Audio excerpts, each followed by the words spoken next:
लोकसभा चुनाव से पहले बीजेपी ने एक बड़ा दांव खेलते हुए हनुमान बेनीवाल को एनडीए के कुनबे में शामिल कर लिया है। बीजेपी के साथ आरएलपी के गठबंधन को एक मास्टर स्ट्रोक के तौर पर देखा जा रहा है। बेनीवाल कांग्रेस का गणित तो बिगाड़ेंगे ही, साथ ही नागौर सीट के मुकाबले को अब और दिलचस्प बनाते हुए नजर आ रहे हैं।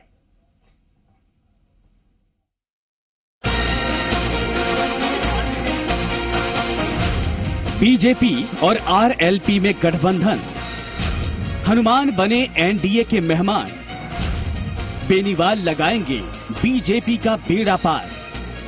लोकसभा चुनाव से पहले राजस्थान बीजेपी ने बड़ा मास्टर स्ट्रोक खेलते हुए हनुमान बेनीवाल की पार्टी आरएलपी से गठबंधन कर लिया है। बेनीवाल अब राजस्थान में एनडीए के नए साथी बन गए हैं। आरएलपी के साथ गठबंधन से बीजेपी ने जाट वोट्स को साधने की पूरी कोशिश की है। गठबंधन की शर्तों के मुताबिक बीजेपी सूबे की 24 सीटों पर लोकसभा चुनाव लड़ेगी, जबकि आरएलपी के लिए नागौर की सीट छोड़ी गई। इस सीट से खुद आरएलपी प्रमुख और मौजूदा विधायक हनुमान बेनीवाल चुनाव लड़ेंगे। बेनीवाल इसके बदले हरियाणा और राजस्थान समेत पंजाब में बीजेपी का प्रचार करेंगे। आरएलपी के टिकट पर लड़ूंगा मैं। जितने घटक दल भारतीय जनता पार्टी के देश के अंदर है, करीब 25 से ज्यादा, और एक घटक दल आरएलपी भी देश के अंदर होगा, जो नरेंद्र मोदी को प्रधानमंत्री बनाने के लिए रात दिन एक कर देंगे। आरएलपी के लाखों कार्यकर्ता।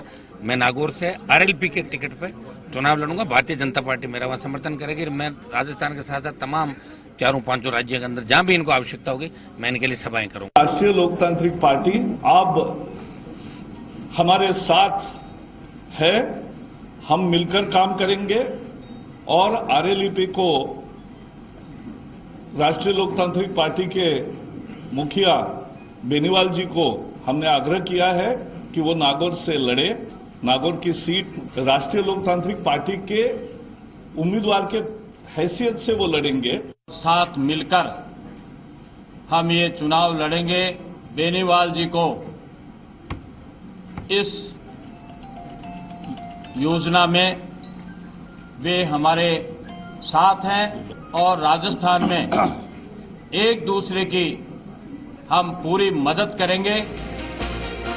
बीजेपी का दावा है कि राजस्थान में आरएलपी के साथ आने से बीजेपी की राह आसान हो जाएगी। हनुमान बेनीवाल जी का राष्ट्रीय लोकतांत्रिक पार्टी का हमारे भारतीय जनता पार्टी के साथ गठबंधन होना और एनडीए मजबूत होना, ये राजस्थान के लिए भारतीय जनता पार्टी की मजबूती बढ़ाएगा। हनुमान बेनीवाल भारतीय जनता पार्टी में ही रहे हैं।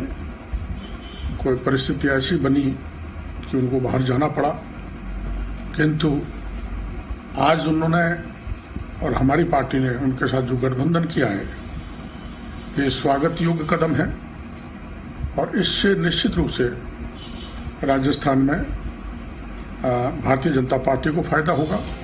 गठबंधन के बाद नागौर सीट पर मुकाबला दिलचस्प हो गया है। हनुमान बेनीवाल कांग्रेस की ज्योति मिर्धा को सीधी टक्कर देंगे। वहीं कांग्रेस उम्मीदवार ज्योति मिर्धा ने कहा कि बेनीवाल ने एनडीए से गठबंधन कर खुद को एक्सपोज कर दिया है।